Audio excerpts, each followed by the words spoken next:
धन बल के बल पर, ताकत पर सरकार को अपदस्थ करना, सरकार को गिराना, सरकार बदलना, ये कौन कर सकता है जिसके पास धन बल हो। और ये कोई नया बात नहीं है। हम लोग जब एनडीए में थे तो हम लोग के साथ शुरू हुआ था अरुणाचल में धन बल का प्रयोग करके। तो भारतीय जनता पार्टी इसमें माहिर है, लेकिन अंतोगत्वा जनता से उनको जवाब वैसा ही मिल जाता है। चुनाव महाराष्ट्र में भी होना है, वो इंतजार कर लें। महाराष्ट्र में उनको इसका खामियाजा भुगतना पड़ेगा।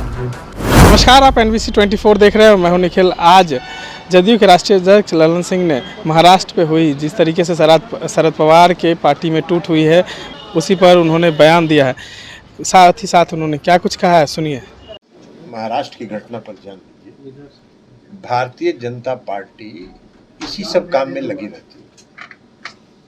धन बल के बल पर, ताकत पर सरकार को अपदस्थ करना, सरकार को गिराना, सरकार बदलना, ये कौन कर सकता है जिसके पास धन बल हो। और ये कोई नया बात नहीं है। हम लोग जब एनडीए में थे तो हम लोग के साथ शुरू हुआ था अरुणाचल में धन बल का प्रयोग करके। तो भारतीय जनता पार्टी इसमें माहिर है, लेकिन अंतोगत्वा जनता से उनको जवाब वैसा ही मिल जाता है। चुनाव महाराष्ट्र में भी होना है, वो इंतजार कर लें। महाराष्ट्र में उनको इसका खामियाजा भुगतना पड़ेगा।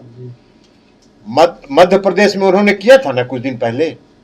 आज मध्य प्रदेश में चुनाव अगले 2-3 महीनों में होना है और आप देख लीजिएगा मध्य प्रदेश का चुनाव भारतीय जनता पार्टी बुरी तरह हारेगी। तो इसलिए क्षणिक लाभ के लिए वो जितना धन बल का प्रयोग कर ले उससे कोई फर्क नहीं पड़ता है। जनता सब आंख खोल कर देखती है इनके कारनामों को, इनके काले कारनामों को। अब अभी कुछ दिन पहले प्रधानमंत्री जी का भाषण सुन रहे थे।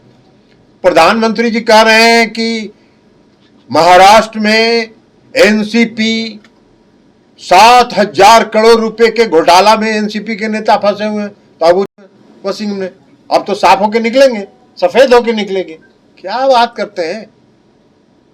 ये डर दिखा के लोगों को भयभीत करके, धन बल का प्रयोग करके ये सब काम करते हैं। अगर महाराष्ट्र में बहुत दिन पहले श्री एकनाथ शिंदे को इन्होंने दल बदल करके मुख्यमंत्री बनाया, काहे नहीं बंबई म्युनिसिपल कॉर्पोरेशन के चुनाव करवा रहे? साहस नहीं है उनको मुंबई म्युनिसिपल कमिश्नर का चुनाव कराना, इसलिए बुरी तरह हारेंगे वो। और उनको मालूम है कि वो हारेंगे और इसका भी परिणाम यही होगा कि महाराष्ट्र में चुनाव होगा, वो बुरी तरह हारेंगे लोकसभा के चुनाव में।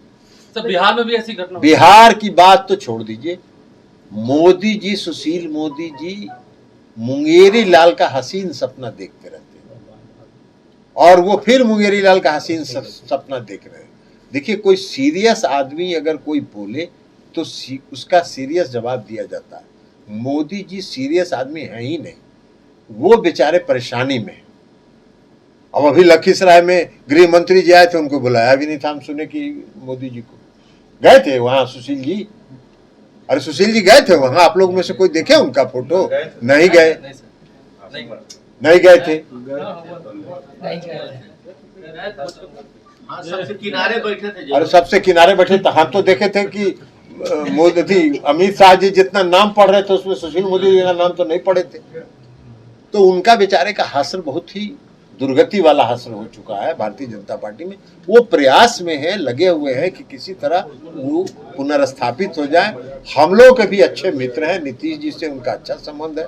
हम लोग भी चाहते हैं कि वो पुनर्स्थापित हो जाए बीजेपी में। अभी 24 आने वाला है, लेकिन वो बेचारे प्रयास में। आप बताइए ना, मोदी जी का हमने देखा कि मोदी जी हर घर, गृह मंत्री जी ने भाषण दिया और कहा कि हर घर नल का जल बिहार में पहुंचाया कि नहीं पहुंचाया, पहुंचाया कि नहीं पहुंचाया।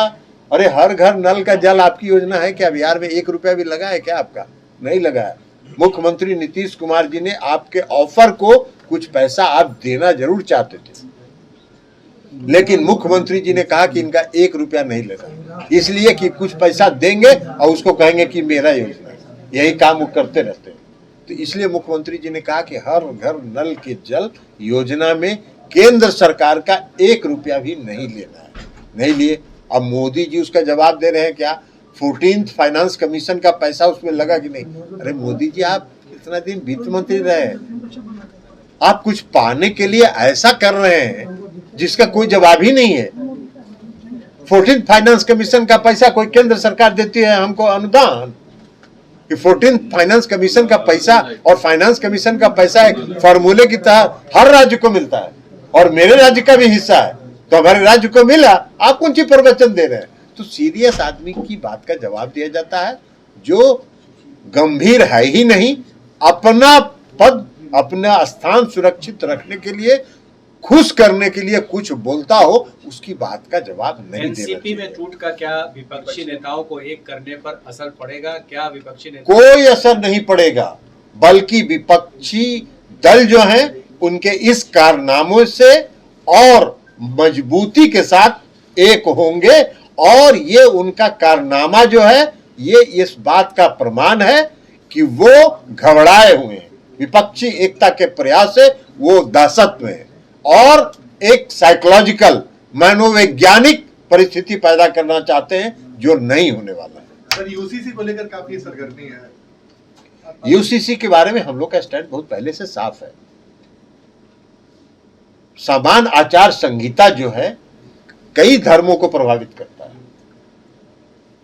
और सभी धर्मों के जो स्टेक होल्डर्स हैं, सभी धर्मों के प्रभावित लोग हैं, जब तक उनमें आम सहमति नहीं होगी तब तक आप इस कानून को लाना उचित नहीं है इस देश में। तो आपने सुना किस तरीके से बिहार पे लगातार जो इस तरीके से कटाक्ष हो रहा था कि बिहार के मुख्यमंत्री नीतीश कुमार लगातार सांसद और विधायक की बैठक बुला रहे हैं, कहीं ना कहीं बिहार में भी सत्ता परिवर्तन हो जाएगा। उसको साफ साफ जदयू के राष्ट्रीय अध्यक्ष ललन सिंह ने साफ साफ बता दिया है कि किस तरीके से बिहार में कोई भी बदलाव होने वाला नहीं है और बीजेपी को फिर से झटका ज़रूर लगेगा। जिस तरीके से बीजेपी राजनीति करती है उसका असर उसको जल्द से जल्द देखने को मिलेगा। तमाम अपडेट्स के लिए बने रहे हमारे साथ।